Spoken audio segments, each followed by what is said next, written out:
This link, Bart, I suspect me and you might be ready to argue, and I've got my analyst stuff ready for this one. We looked at Semenyo last time, and since Semenyo's come back, he's played against us, he's done well, and since we reviewed him, he looks to have really kicked on, it felt, another level. And as we're talking, I am intrigued because we got a bit more from a few analysts and different links. Anything that sort of moved it forward a bit, shall we say, on Semenyo for you?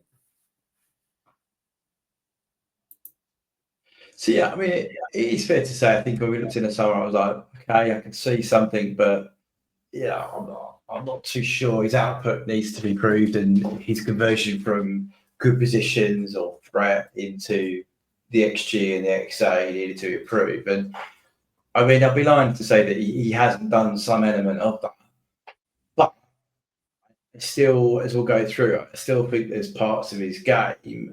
The weekend is probably a prime example for me. You know, we were chatting about his XA and XG was lower than Cody's, and it generally was pretty much par with Cody in the same game, and yet the hype and the journalists saying he had an amazing game. But Cody was really poor for us. So if you look at it from those two perspectives, that's your level. The poorest forward for Liverpool pretty much matched Semenyo's output for that game. So yeah, those are things. But having said that, in terms of actual goals, which the analysts won't use, he has got some, and he has got some assists, and they are better numbers this season. So, but they're still nothing compared to our main five, right? You know, they're not. So I think you have to look at, and that's where you're trying to see where he's going to trend up in terms of what he's done defensively.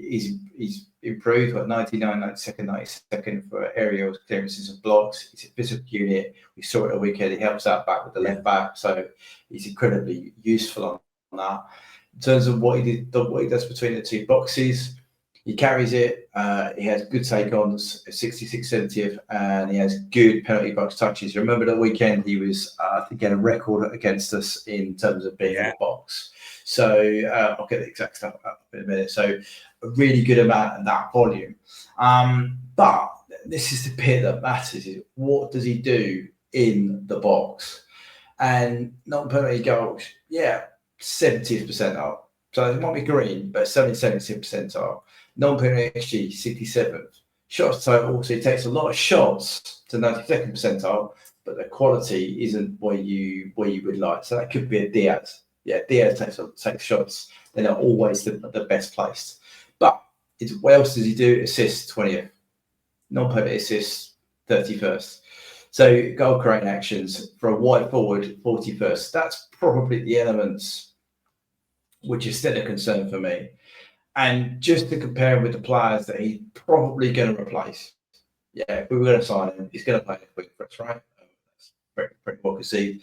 Cody still dominates him on nearly every metric apart from take-ons and carries and clearances and blocks. So, but Cody's infinitely than last year a better player.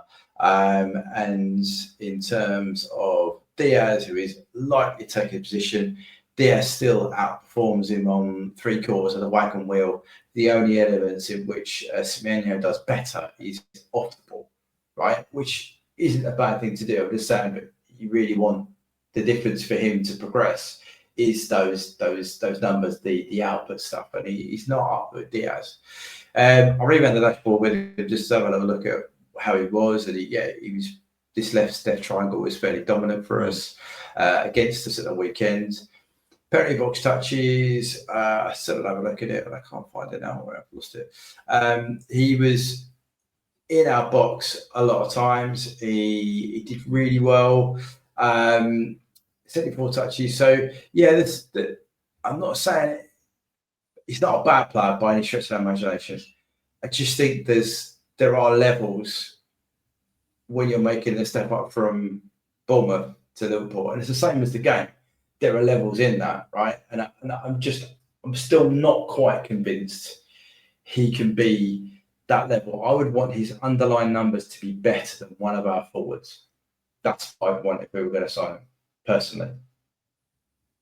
Right. Well, Let me get up my nerd notes. And that's not derogatory. Bart knows I say that with the greatest of respect to him ready, because I've got my analyst. I can call him a nerd. You can't. So with my notes ready to go on this, Bart, that I've got from this, as the first thing to sort of bring to the table, as the analyst has said, his physical metrics are huge. They almost outperform Sadio Mane. And we're talking about a player that, especially when you talk about speed, is in the top 2 fastest players in the Premier League for 2 seasons in a row. Does that tip the needle a little bit for you?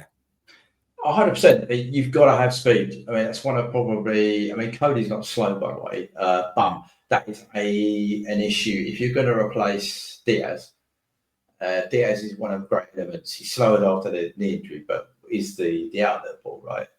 So if we keep Mo as well, who's again not slow, but he's slowing down. Yeah, you are going to need some pace. So that, the physical attributes of him, I can't knock him. I mean, I don't have that data, but he does do a lot of sprints again, from what I understand. He has a lot of high speed running. He completes a lot of Ks because Bournemouth are required to do that as a team. Yeah. So physically, I've got no shadow of doubt he probably outperforms Cody, if I'm being honest with you.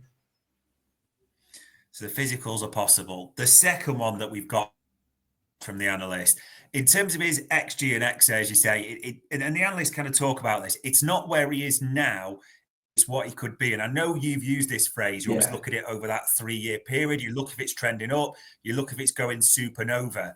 The numbers that we got from the analyst is saying almost compare it to Diogo Jota at Wolves, which the numbers weren't headline sexy, but it was the way they were trending. And also, as was used to us, a Michael Edwards type forward. Could you see that trending element? Yeah, definitely. I mean, if you look at his XG here in the last 3 seasons, XG per 90, sorry. I think it's really important we chat about that.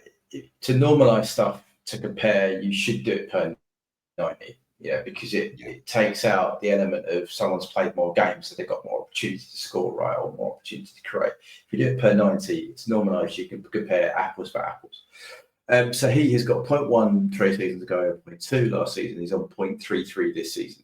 That's for non-penalty XG. So that takes out the randomness of penalties, and that's a good thing.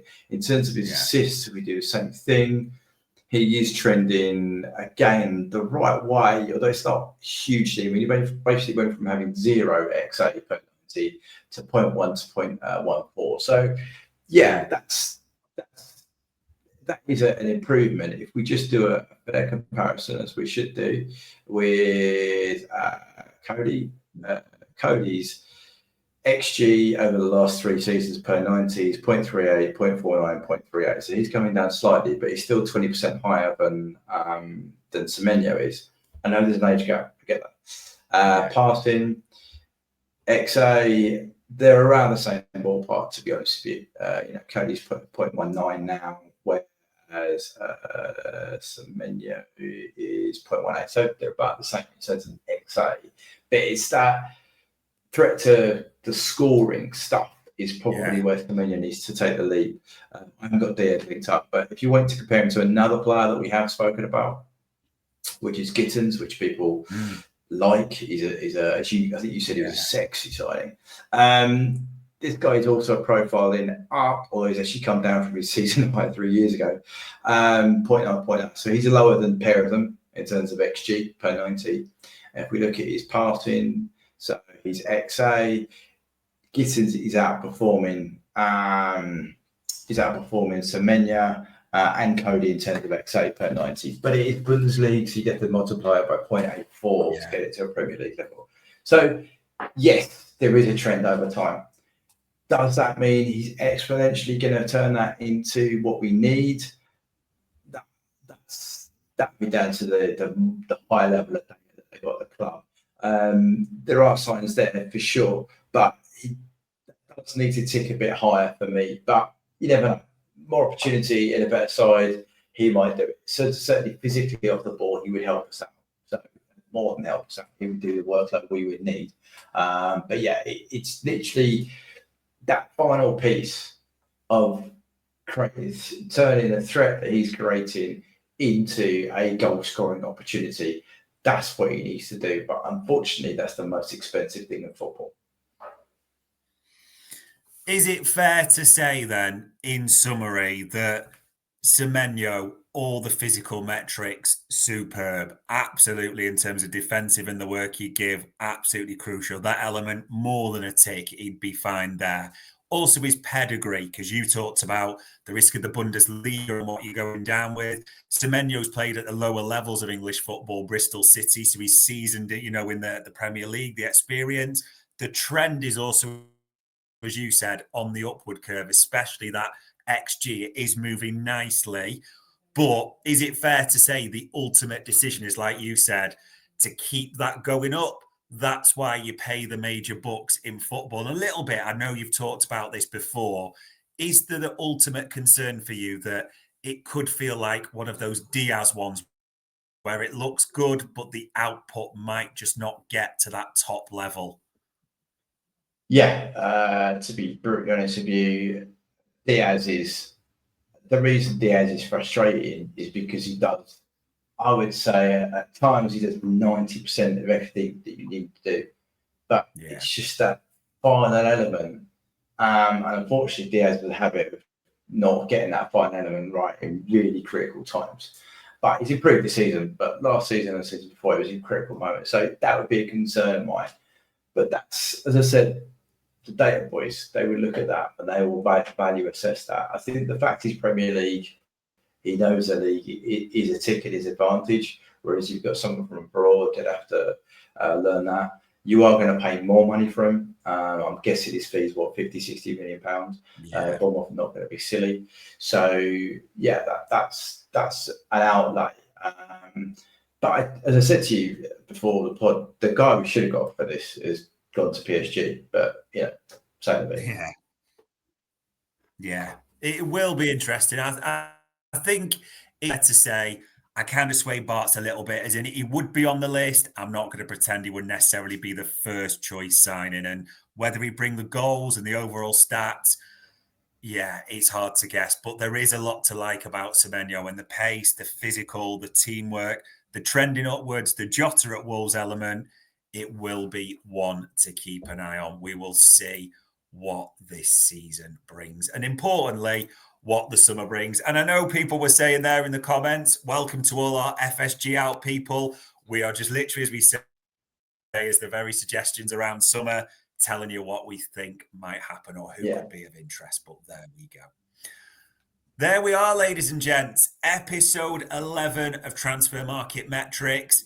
Bart, for listening to my argument around Semenyo, I appreciate it. For pretty much poo-pooing Simons, we appreciate it. For, as it says, it's just difficult to give anything our Mastuana. We don't want to lie to anyone.